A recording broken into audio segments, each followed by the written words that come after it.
I was standing on the ridge overlooking my cattle when I saw the survey crew marking stakes across my best pasture land, and that was the moment I knew the Meadowbrook Ranch Homeowners Association had finally lost their minds.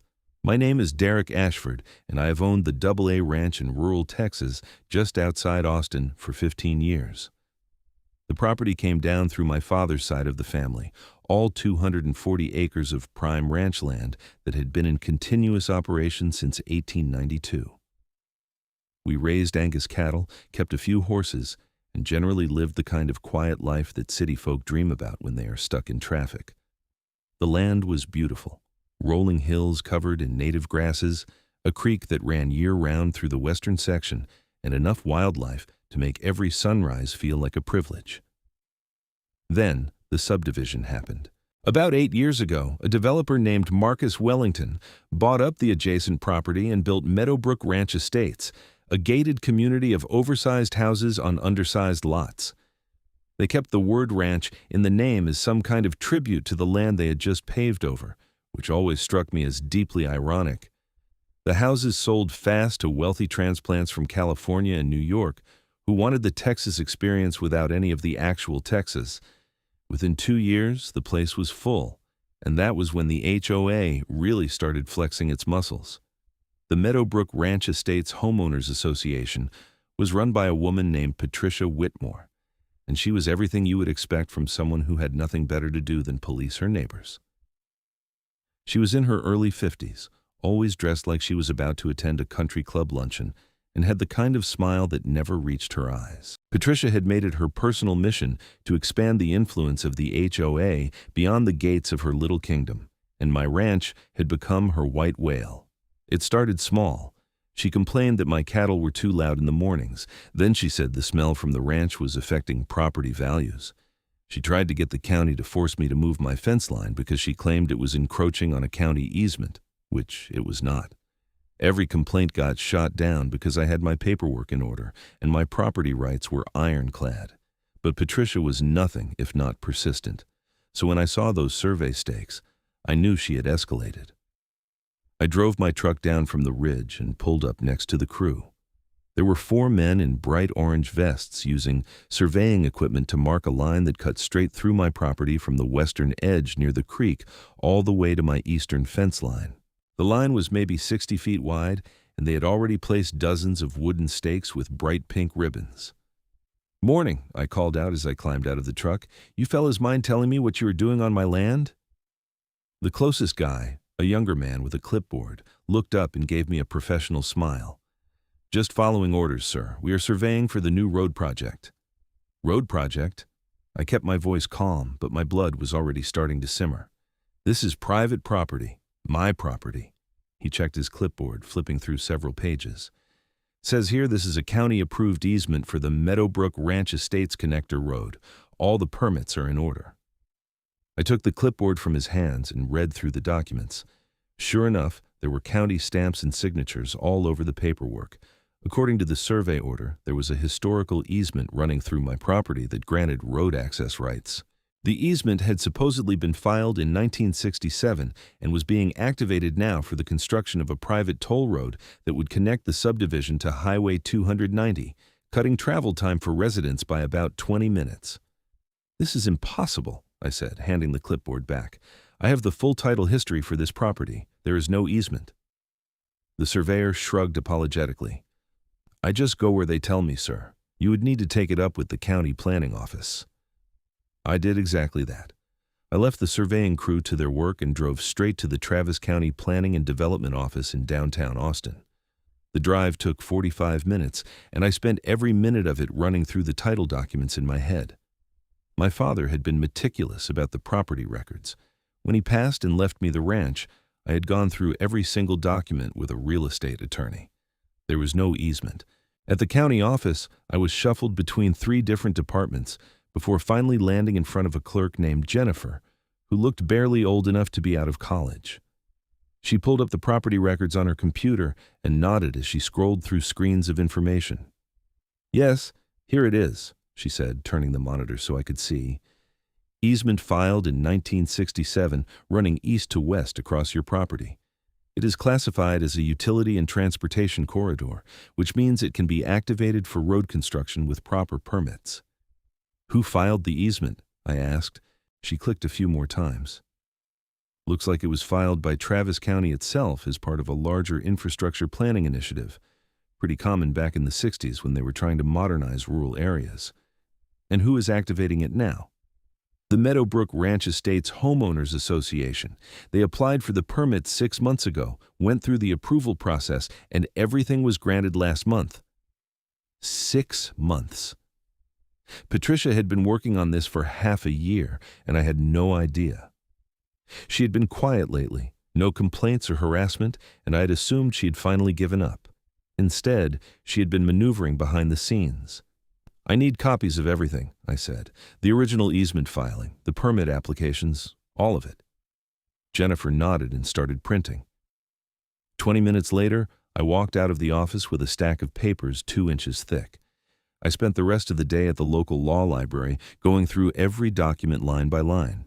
The easement filing from 1967 looked legitimate at first glance.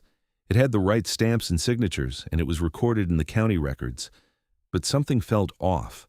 The description of the property was vague, using landmarks that might not even exist anymore. And the signatures were barely legible, just scrawls that could have been anyone. I needed a lawyer, and not just any lawyer. I needed someone who specialized in property law and had the tenacity to go up against an HOA with deep pockets. After making a few calls, I found myself in the office of Margaret Chen, a property attorney with a reputation for winning cases that everyone else thought were unwinnable. Margaret was in her early 40s, sharp-eyed and sharper dressed, with an office that overlooked the Austin skyline. I laid out the whole situation for her, and she listened without interrupting, occasionally making notes on a legal pad. "Interesting," she said when I finished. "Very interesting." "Can they actually do this?" I asked. "If the easement is legitimate, then yes, they can. Easements are a property right that runs with the land. Even if you did not know about it, it is still legally binding." "But what if the easement is not legitimate?" Margaret smiled. "Then we have a fight on our hands. Let me do some digging. In the meantime, do not sign anything, do not agree to anything, and do not let them intimidate you." Over the next 2 weeks, construction equipment started showing up on my property. First came the bulldozers, then the graders, then trucks hauling gravel and asphalt. The HOA had hired a construction company out of San Antonio to build the road, and they were not wasting any time. They cleared the 60-foot corridor, graded it flat, and started laying down the foundation for what was clearly going to be a 2-lane paved road. I watched from my porch every day, documenting everything with photos and videos. The cattle were spooked by the noise and had moved to the far western pastures. My morning routine was shattered by the sound of diesel engines and backup beepers, and every time I saw the progress they were making, my anger grew. Patricia visited exactly once during construction. She showed up in a white Mercedes SUV, escorted by 2 HOA board members I recognized from previous encounters. She was dressed in beige slacks and a pastel blue blouse, looking every bit the suburban queen surveying her domain. "Good afternoon, Derek," she called out as she approached my porch. Her voice was saccharine sweet, the kind of tone people use when they know they have already won. "I wanted to personally inform you about the progress on our community road project." "You mean the road you are illegally building through my property?" I kept my voice level. She laughed, a light tinkling sound that set my teeth on edge. "Oh, there is nothing illegal about it. We have all the proper permits and approvals. This easement has existed for decades. We are simply exercising our legal rights." "We will see what a judge says about that." "By all means, take us to court." She gestured at the construction behind her. "But I should warn you, the road will be finished long before any trial concludes. And once it is built and in use, well, judges are very reluctant to order established infrastructure torn down. Something about public interest and practical considerations." That was when I understood her strategy. She was not just building a road. She was creating facts on the ground, making it politically and legally difficult to reverse course. Even if I won in court, a judge might decide that the harm of tearing down a completed road outweighed my property rights, especially if the road was already serving the community. "You think you are clever," I said, But you have made a mistake, a big one. Patricia's smile did not waver. I do not think so. I have very good lawyers, Derek. The best money can buy. And the Meadowbrook Ranch Estates HOA has a substantial legal fund. How deep are your pockets? She left after that, satisfied that she had delivered her message. The two board members followed her like remora following a shark, neither of them making eye contact with me. That evening, Margaret called with an update. I found something, she said, and I could hear the excitement in her voice. The easement filing has problems, big problems. What kind of problems? The property description does not match your land. It is close, but it is off by about half a mile. Whoever filed the easement was either sloppy or deliberately vague, and the signatures are questionable. I have been comparing them to other county documents from that era, and they do not match the known signatures of the officials who supposedly signed off on it. So it is a fake? Possibly, or it could be a legitimate easement that was misfiled, and now the HOA is trying to apply it to the wrong property. Either way, it gives us grounds to challenge. But here's the kicker. I pulled the original deed for your property, the one from when your great-grandfather bought the land in 1892. That deed includes specific language that excludes all easements except for utilities necessary for the operation of the property. It is ironclad. So we can stop them? We can try. I am filing for an emergency injunction tomorrow morning. We will ask the court to halt construction until we can have a full hearing on the validity of the easement. But Derek, you need to be prepared. This is going to get ugly, and it is going to get expensive. I do not care about the cost. This is my family's land. I am not letting them steal it. Margaret filed the injunction the next morning, and we had a hearing scheduled for the following week. In the meantime, construction continued. The HOA's lawyers filed a response arguing that the injunction was frivolous and that halting construction would cause undue financial harm to their clients. They submitted dozens of pages of documentation supporting their position, all professionally prepared and expensively bound. The hearing was held in the Travis County Courthouse before Judge Raymond Hollister, a no-nonsense jurist in his mid-60s who had a reputation for running a tight courtroom. Margaret and I sat at the plaintiff's table while the HOA was represented by a team of 3 lawyers from a major Austin firm. Patricia sat in the gallery behind them, looking confident. Margaret presented our case methodically, walking the judge through the problems with the easement filing and showing him the original deed language that excluded easements. She was clear, concise, and compelling. The HOA's lead attorney, a man named Richard Stevenson who looked like he charged $1,000 an hour, countered with their own experts and documentation. Judge Hollister listened to both sides, asked pointed questions, and then took the matter under advisement. We would have his decision within 48 hours. I spent those 2 days in a state of nervous energy, unable to focus on anything else. The construction continued, and I could see the road taking shape. They had paved half of it already, and crews were installing guardrails and drainage culverts. It looked professional and permanent, exactly what Patricia wanted. On the 3rd day, Margaret called with the news. "We got the injunction," she said. "Judge Hollister halted all construction pending a full trial on the merits. He said there are enough questions about the validity of the easement that it warrants a complete review." I felt a weight lift off my chest. That is great news. It is, but do not celebrate yet. The trial is scheduled for 3 months from now, and in the meantime, the HOA is going to do everything they can to pressure you into settling. Be ready. She was right. The pressure started immediately. Patricia launched a public relations campaign, giving interviews to local news stations about how a stubborn rancher was blocking progress and hurting property values in Meadowbrook Ranch Estates. She painted me as an unreasonable obstructionist who was holding the community hostage over a technicality. The HOA sent me letters demanding that I settle and accept a financial compensation for the easement. The offers started at $50,000 and eventually climbed to $200,000. Each letter came with increasingly stern language about how I was being unreasonable and how the court case would bankrupt me. My neighbors in the subdivision, the ones I had always gotten along with, started avoiding me. A few even sent hostile messages, blaming me for making their commute longer and damaging their property values. The social pressure was intense, but I held firm. During this time, Margaret's team was busy. She hired a forensic document examiner who confirmed that the signatures on the 1967 easement filing were likely forgeries. She found records showing that the county officials who supposedly signed the document were either not in office at the time or had signature styles that did not match.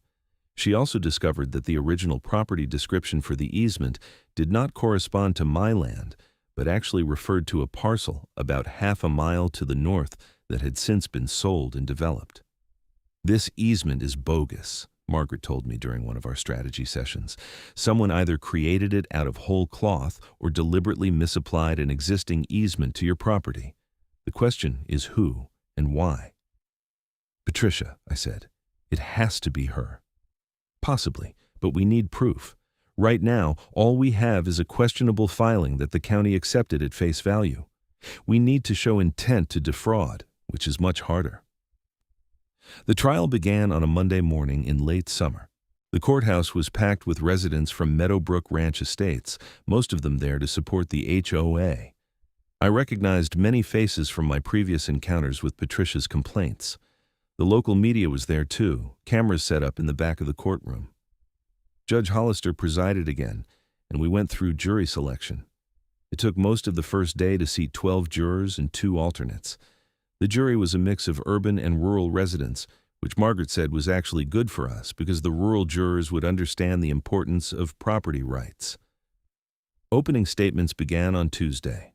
Margaret laid out our case clearly. The easement was invalid, either forged or misapplied, and the HOA had knowingly violated my property rights by building a road without legitimate legal authority. She emphasized the sanctity of property ownership and the importance of following the law. Richard Stevenson, the HOA's attorney, painted a different picture. He argued that the easement was legitimate, properly filed, and legally binding. He said the HOA had done everything by the book, obtaining all necessary permits and approvals. He characterized me as a landowner trying to exploit a technicality to extract money from the HOA and block a community improvement project. The first witnesses were technical, surveyors, county clerks, and title experts. Margaret's forensic document examiner testified about the signature irregularities, and the HOA's experts countered with their own analysis. It was dry, technical testimony that had the jury looking glazed by the end of each day. Then Patricia took the stand. She was sworn in and took her seat with the kind of confidence that comes from years of getting her way. Richard Stevenson walked her through the HOA's version of events, how they had discovered the easement during a routine property search, how they had carefully followed all legal procedures, and how they had tried repeatedly to work with me. "We offered Mr. Ashford very generous compensation," Patricia said, her voice dripping with false sympathy, "but he refused every offer. It became clear that he was not interested in a fair resolution. He just wanted to obstruct progress." When it was Margaret's turn to cross-examine, she did not waste time. "Mrs. Whitmore, when did you first become aware of this easement?" "About a year ago during a property survey we commissioned for the road project." "And who conducted that survey?" "A firm out of Houston, very reputable." "Did you personally verify the easement's validity before proceeding with construction?" Patricia hesitated. "I relied on our legal team and the county's approval." "So you did not personally verify it?" "That's what I pay lawyers for." Margaret pulled out a document and approached the witness stand. "Mrs. Whitmore, I am showing you what has been marked as Exhibit 42. This is an email from you to the HOA board dated 14 months ago. Can you read the highlighted portion for the jury?" Patricia took the document and her face went pale. She read in a quiet voice, "We need to find a way to get direct access to Highway 290. If we can cut through the Ashford property, we save the HOA over $2 million in construction costs and add value to every property in the community. Look into any historical easements or rights of way we might be able to use." The courtroom was silent. "So you were specifically looking for a way to build through Mr. Ashford's property, regardless of whether a legitimate easement existed," Margaret said. "That is not what this says," Patricia protested. "It says you wanted to use his property to save money and that you were looking for any possible legal justification. That sounds like you started with the conclusion and worked backwards to find the evidence."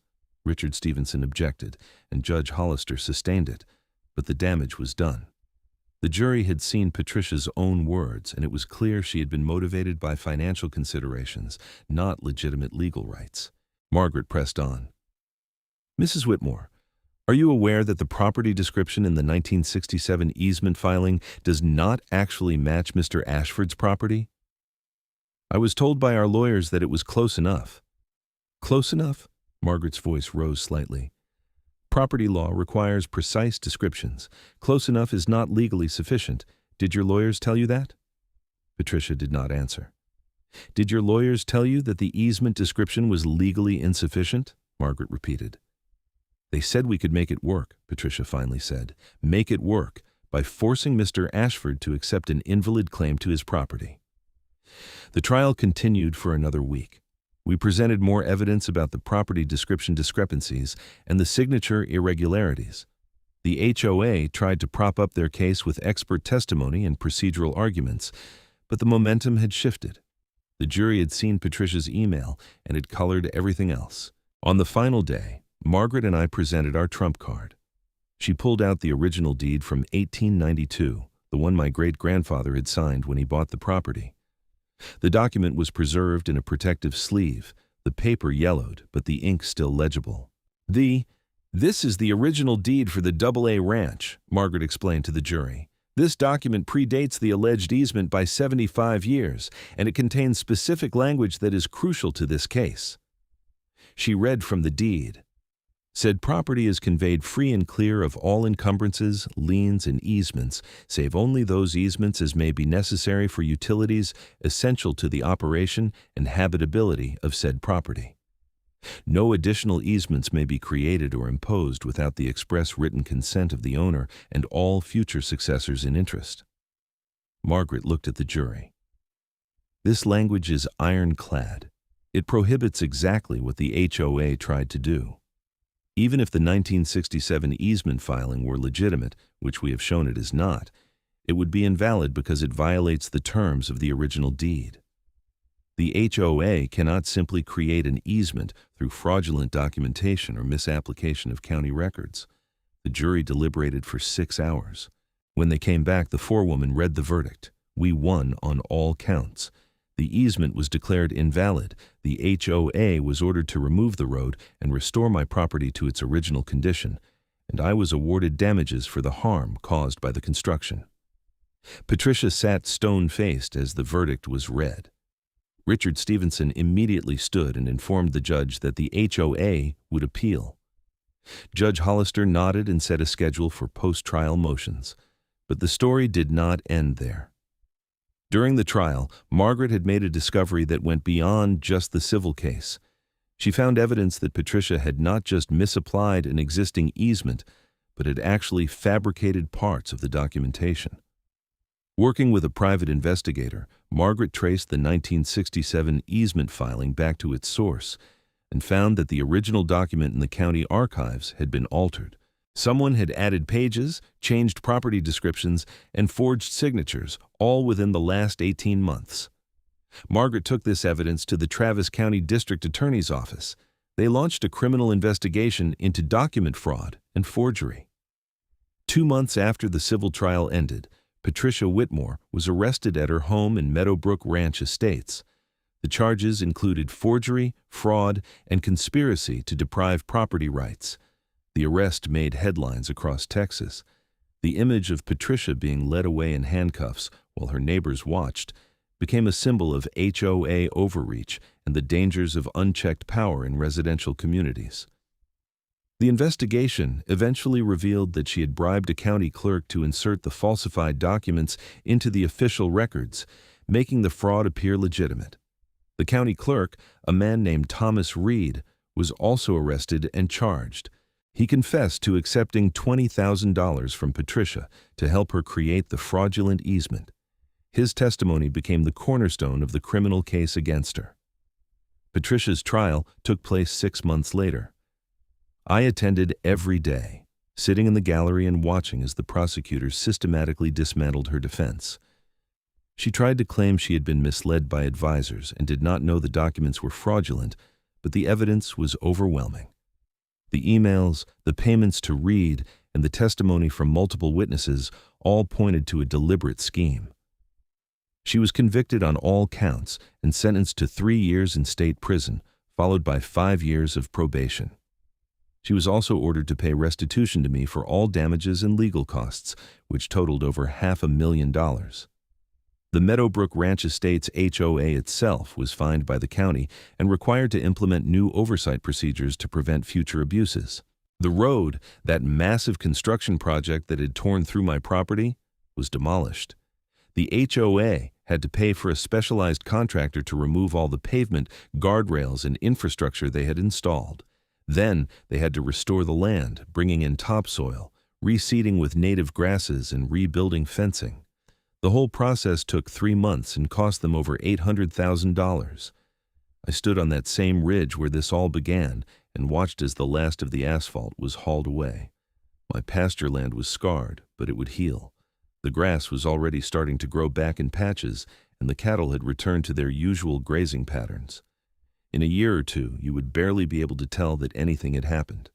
The legal battle had taken nearly 2 years from start to finish, consumed countless hours of my time, and cost me a fortune in legal fees, though most of that was eventually recovered through the judgment and restitution. But it was worth it. I had defended my family's land, stood up to corruption, and proven that property rights still mean something. Margaret Chen became a close friend through the process.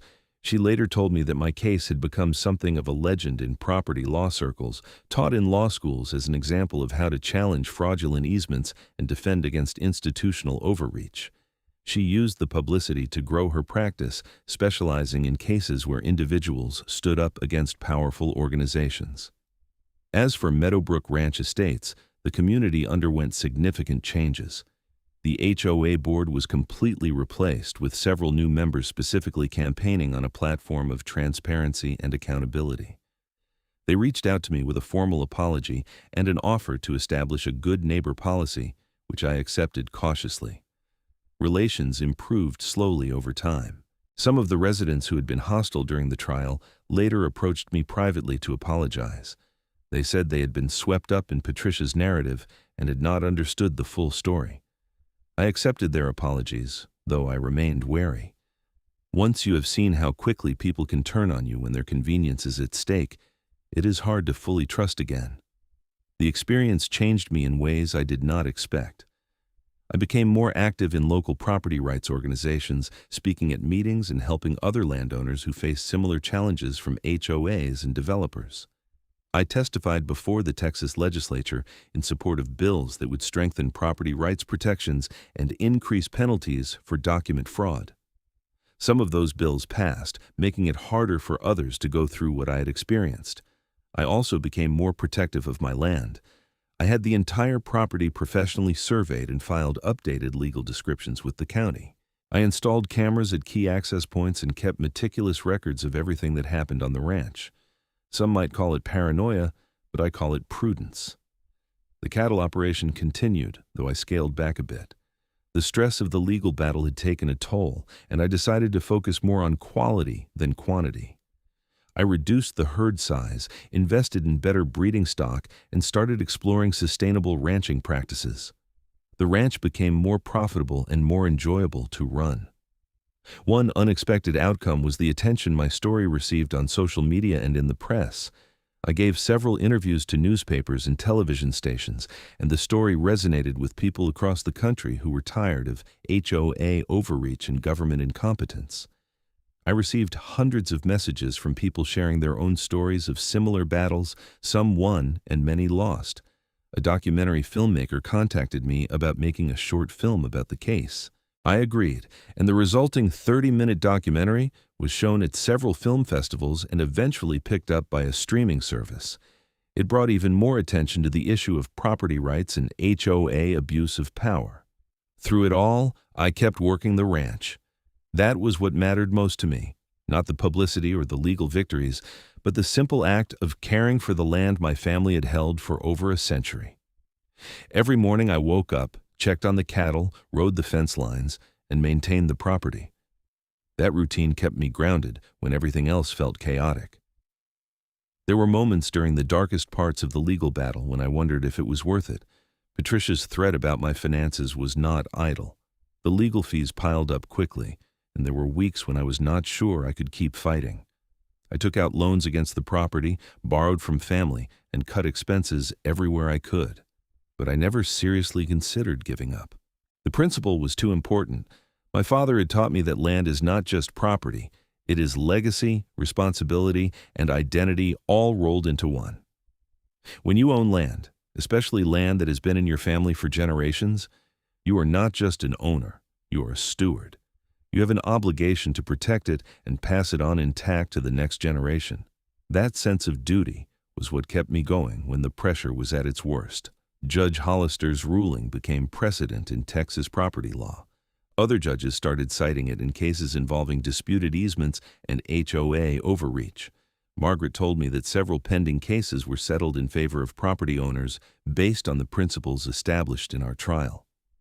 That ripple effect was gratifying, knowing that my fight had made it easier for others to defend their rights. The criminal prosecution of Patricia Whitmore sent shockwaves through the HOA industry in Texas. Several other HOAs that had been considering aggressive tactics against neighboring property owners quietly abandoned their plans. The risk of criminal prosecution, not just civil liability, changed the calculus. Insurance companies that provided coverage to HOAs started demanding better oversight and documentation, refusing to insure boards that engaged in questionable practices. Thomas Reed, the county clerk who had facilitated the fraud, served 18 months in prison and lost his pension. His testimony against Patricia was detailed and damning, describing multiple meetings where they had planned the scheme and discussed how to make the fraudulent documents appear legitimate. He expressed remorse at sentencing, but the judge was not sympathetic given the betrayal of public trust. The investigation also revealed that Patricia had attempted similar schemes against other property owners in the area, though none had progressed as far as mine. 2 other landowners came forward with stories of Patricia pressuring them to grant easements or sell land to the HOA under questionable circumstances. The district attorney considered additional charges, but ultimately decided the existing conviction was sufficient. Life on the ranch gradually returned to normal, or at least a new normal. The scars from the road construction faded as vegetation returned. I planted some additional trees along the path where the road had been, native Texas oaks and pecans that would grow for decades. In time, those trees would erase the last visible evidence of Patricia's scheme. I started dating again, something I had not done much of during the legal battle. I met a veterinarian named Sarah at a Cattlemen's Association meeting. She understood ranch life and did not mind the long hours or the isolation. We took things slow, but it felt good to have someone to share the ranch with, someone who appreciated what I had fought for. The HOA's new board reached out periodically with updates on their governance reforms. They implemented term limits, required regular financial audits, and created an ombudsman position to handle disputes with neighboring property owners. I remained skeptical, but acknowledged the improvements. Actions would speak louder than words over time. I also reconnected with some extended family members who had followed the case from afar. Several cousins I had not spoken to in years reached out, expressing pride in how I had stood up for the family land. One cousin, a lawyer in Dallas, said he had used my story to teach his children about the importance of standing up for what is right, even when it is difficult. The Meadowbrook Ranch Estates community itself changed. Property values initially dipped after the scandal, but they recovered as the new HOA board established credibility. Some residents moved away, uncomfortable with the negative attention. Others stayed and became advocates for better governance. The community held town hall meetings where residents could voice concerns directly to the board, something that never would have happened under Patricia's regime. I sometimes drove past the entrance to Meadowbrook Ranch Estates and thought about how different things might have been if I had just accepted one of Patricia's settlement offers. I would be $200,000 richer and would have avoided 2 years of stress and uncertainty. But I also would have validated her fraudulent scheme and set a precedent that property rights could be trampled whenever it was convenient. No, I made the right choice. Some things are worth fighting for regardless of the cost. Your land, your family legacy, and your principles are among those things. I had learned that lesson from my father, and I hoped to pass it on to the next generation, whether that was my own children someday, or simply other landowners who found themselves in similar situations. The ranch continued to thrive. I diversified the operation, adding some hay production and leasing part of the land for a hunting operation during deer season. The additional income helped rebuild my savings after the legal expenses. I also invested in some improvements, upgrading the water systems and building a new barn that was more efficient than the old one. Margaret Chen and I stayed in touch. She occasionally referred clients to me, other landowners dealing with boundary disputes or HOA conflicts who wanted to hear firsthand what the fight was like. I was always honest with them, explaining both the victories and the costs. Some decided to settle rather than fight. Others chose to stand their ground. I respected both decisions. 3 years after the verdict, I received a letter from Patricia. It was forwarded through Margaret's office. Patricia was still in prison, serving out her sentence. The letter was surprisingly humble, lacking the arrogance that had characterized all our previous interactions.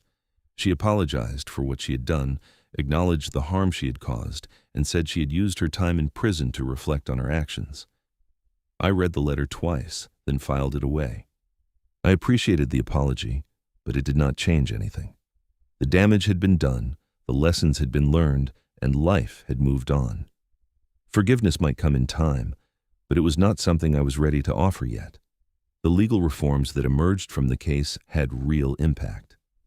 The Texas legislature passed the Property Rights Protection Act, which increased penalties for document fraud related to property records and required county clerks to implement additional verification procedures for easement filings. The law was nicknamed the Ashford Act in some circles, though officially it had a more bureaucratic title. I attended the signing ceremony at the state capitol in Austin. The governor mentioned my case specifically in her remarks, praising my determination to defend property rights against fraud and corruption. It was surreal standing there in a room full of legislators and officials, knowing that my personal fight had contributed to meaningful policy change. As the years passed, the story became part of local lore. I would occasionally meet someone who recognized my name and wanted to hear the story directly. I obliged when I had time, though I tried not to dwell on the past. The ranch demanded attention in the present, and that was where I focused my energy. The relationship with Sarah deepened. She moved onto the ranch after we had been dating for a year. Having her there changed the dynamic of the place. It felt less like a solitary outpost and more like a home. We talked about marriage eventually, but neither of us was in a rush.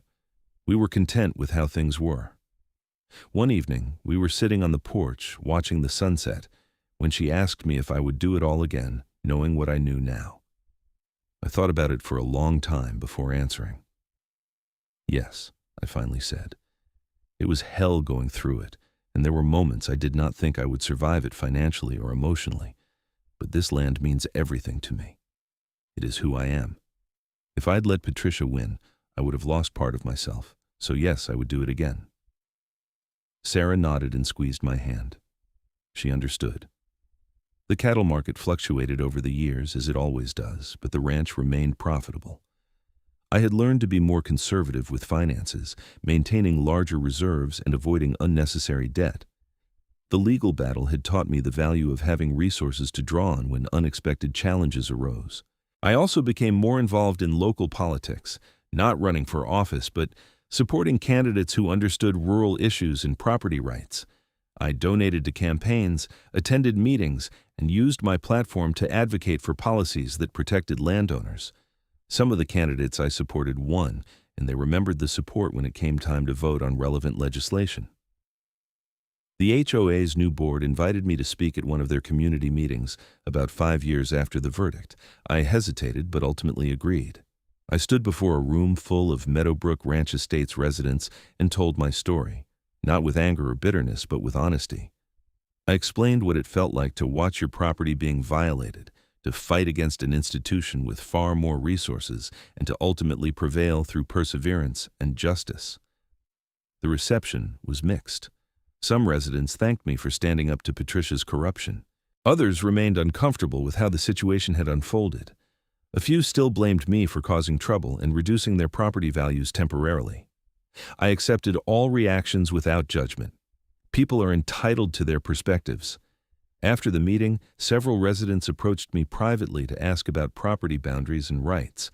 They were worried about future HOA actions and wanted to ensure they understood their legal protections. I shared what I had learned and referred them to Margaret for legal advice. It felt good to help others avoid the pitfalls I'd encountered.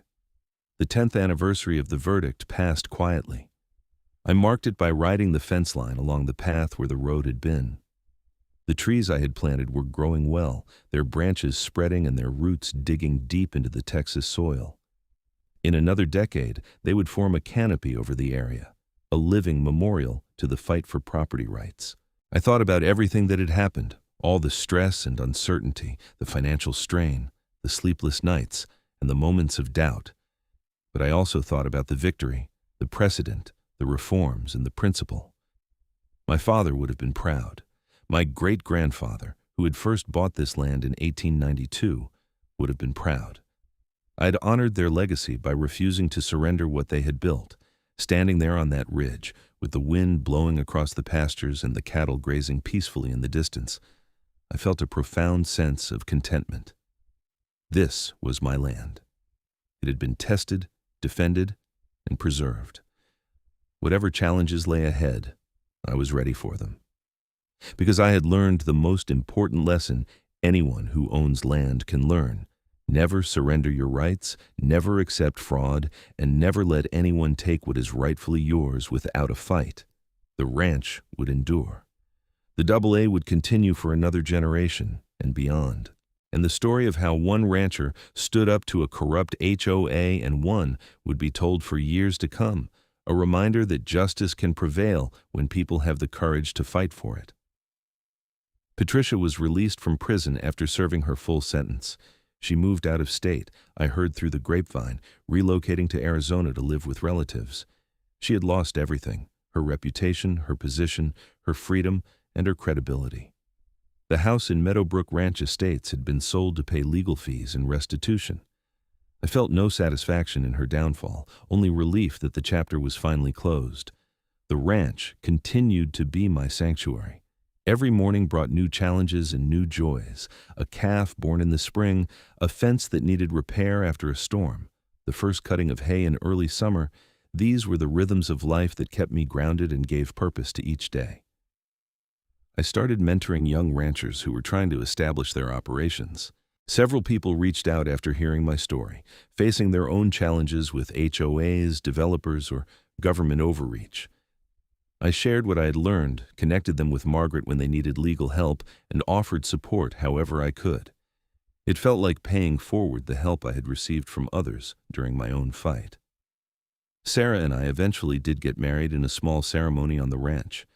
It was just family and close friends, exactly the way we wanted it. We exchanged vows, standing on the ridge overlooking the pastures, with the sunset painting the sky orange and purple behind us. It was perfect. Life settled into a comfortable routine. The legal battles were behind us, the land was secure, and the future felt promising. We talked about children, about building a legacy that would extend beyond my lifetime. The ranch would need another generation of stewards, and we were ready to start that process. Looking back on everything that happened, I realized that the fight had changed me fundamentally. I was more aware of the fragility of property rights, more vigilant about protecting what was mine, and more committed to helping others do the same. The experience had been traumatic in many ways, but it had also been transformative. The land that my great-grandfather had purchased in 1892, that my father had worked and improved, and that I had defended against fraud and corruption would continue. It would be here long after I was gone, a testament to the generations who had cared for it and protected it. That continuity, that connection to the past and the future, was what made the fight worthwhile. As I stood on my porch each evening, watching the sun set over the AA ranch, I felt grateful. Grateful for the land, for the family who had passed it down, for the legal system that had ultimately delivered justice, and for the opportunity to defend something larger than myself. The road that Patricia had tried to force through my property was gone, erased as though it had never existed. But the lessons it taught would remain forever.